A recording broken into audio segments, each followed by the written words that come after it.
A very good morning student. कैसे हैं आप सब? मुझे आशा है कि आप सब बहुत अच्छे होंगे। तो आज हम कोस्ट अकाउंटिंग स्टैंडर्ड 103 यानी 103 जो है वो करने वाले हैं।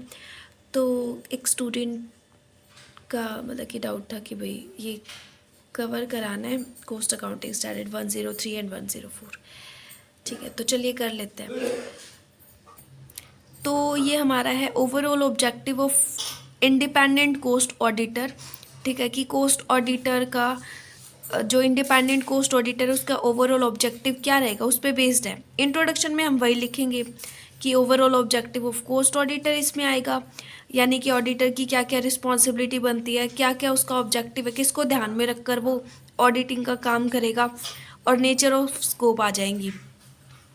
ऑब्जेक्टिव्स में भी फिर सेम वही चीज़ें आ जानी है कि भाई क्या क्या चीज़ें आनी चाहिए कोस्ट स्टेटमेंट के थ्रू, क्योंकि कोस्ट ऑडिटर का ऑब्जेक्टिव यही है ना कि भाई GACAP के अकॉर्डिंग हो उसकी जो भी वो ऑडिटिंग करे, अपनी कोस्ट अकाउंटिंग स्टैंडर्ड का वो ध्यान रखेगा, और जो भी वो ऑडिटिंग करेगा वो फ्री फ्रॉम फ्रॉड और एरर होगी, मतलब किसी भी टाइप का वो फ्रॉड नहीं करेगा, किसी भी टाइप की उसमें एरर नहीं होनी चाहिए।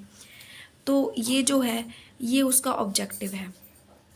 ठीक है, इस स्टैंडर्ड में भी लगभग वही स्टेप है, बट इसमें स्टेप थोड़े कम है। तो first introduction, second objective, third step है रिक्वायरमेंट, कि कोस्ट ऑडिटर को किस किस चीज़ की रिक्वायरमेंट होगी। तो सबसे पहले जब एक कोस्ट ऑडिटर के ऑब्जेक्टिव को जब हम देखते हैं तो कोस्ट ऑडिटर जो है वो क्या होना चाहिए, उसको कोस्ट अकाउंटिंग स्टैंडर्ड जो है प्रॉपरली उसको आने चाहिए, और उसी के अकॉर्डिंग वो अपनी ऑडिटिंग करेगा। और ऑडिट रिपोर्ट देने से पहले उसके पास एविडेंस होना चाहिए हर तरह का, ताकि कोई भी अगर ज़रूरत पड़ जाए तो बता सके वो। इसके अलावा जो हमारा ऑडिटर है वो इंडिपेंडेंट होना चाहिए, मतलब बाइंडिंग नहीं होना चाहिए किसी भी तरह से, और मतलब कि वो जो है अपना जो भी निर्णय सुनाए, डिसीजन ले, वो इंडिपेंडेंटली ले, है ना। डॉक्यूमेंटेशन का वो ध्यान रखेगा, सारे डॉक्यूमेंट सारे एविडेंस उसके पास होने चाहिए। ऑडिट करने से पहले वो प्लानिंग अच्छे से करेगा, और जो कंपनी की इन्फॉर्मेशन है उसको कॉन्फिडेंशियली बनाए रखेगा, मतलब डिस्क्लोज नहीं करेगा। ऑडिटर कॉम्पिटेंस होना चाहिए, यानी ट्रेंड प्लस एक्सपीरियंस्ड होना चाहिए, और ऑडिट एविडेंस उसके पास होनी चाहिए। तो रिक्वायरमेंट्स में ये सारी चीज़ें हैं आपकी।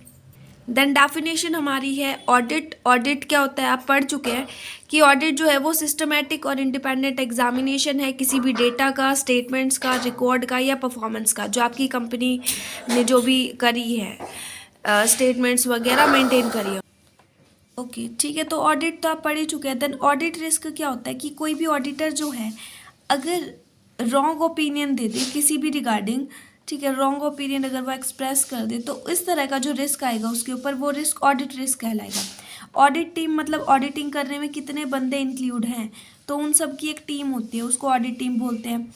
कोस्ट ऑडिट क्या होता है? कोस्ट ऑडिट मतलब कि जो भी हमारे कोस्ट रिकॉर्ड है, कोस्ट स्टेटमेंट है, और अदर जो भी इंफॉर्मेशन इससे रिलेटेड है, जैसे डॉक्यूमेंट्स वगैरह होंगे, तो उसका एग्जामिनेशन करना कोस्ट ऑडिट होता है।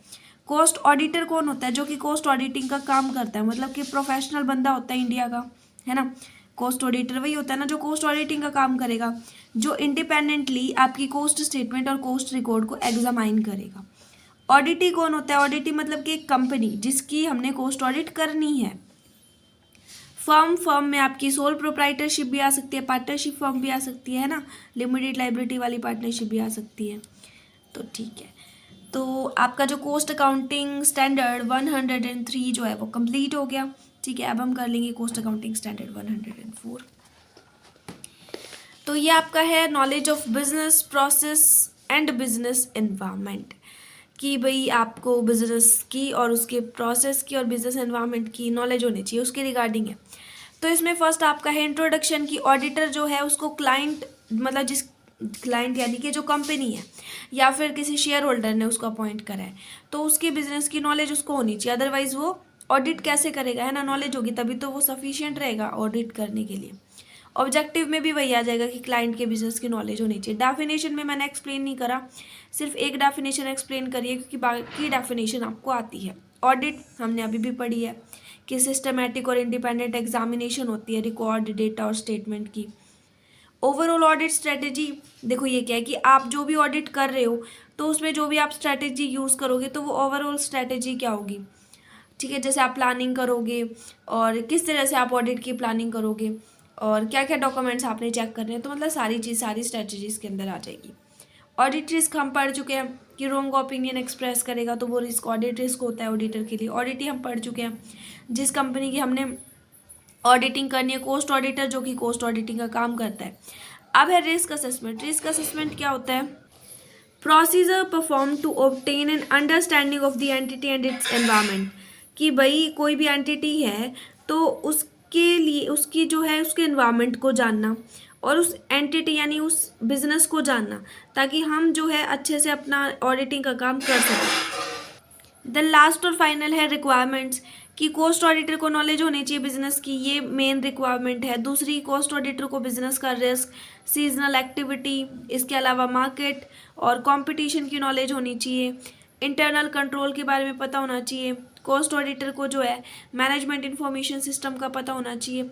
इसके अलावा जो कोस्ट ऑडिटर है उसको मतलब कि बिजनेस की नॉलेज में ये भी आ जाएगा ना कि भाई मान लो उसको पता ही नहीं होगा कि कौन से प्रिंसिपल मेथड्स का यूज़ करते हैं, तो फिर वो कैसा ऑडिटर है ना, तो उसको सारी चीज़ें पता होनी चाहिए। तो ये आपका 104 था। इसको आप एक्सप्लेन करोगे ना तो अच्छे से आ जाएगा ये। अभी मैंने इसको जस्ट नोट की फॉर्म में थोड़ा सा लिखा है, ठीक है। तो अगर आपको टॉपिक समझ आया हो तो आप वीडियो को लाइक कर सकते हो, साथ में आप कुछ भी कमेंट कर सकते हो, कोई भी डाउट आपका है तो। और साथ में आप इसे अपने क्लास ग्रुप के साथ ज़रूर शेयर कीजिएगा। जिसने चैनल अभी तक सब्सक्राइब नहीं करा वो चैनल सब्सक्राइब कर दे। जिनका आज एग्ज़ाम है उनको all the best for the exam and thanks for watching.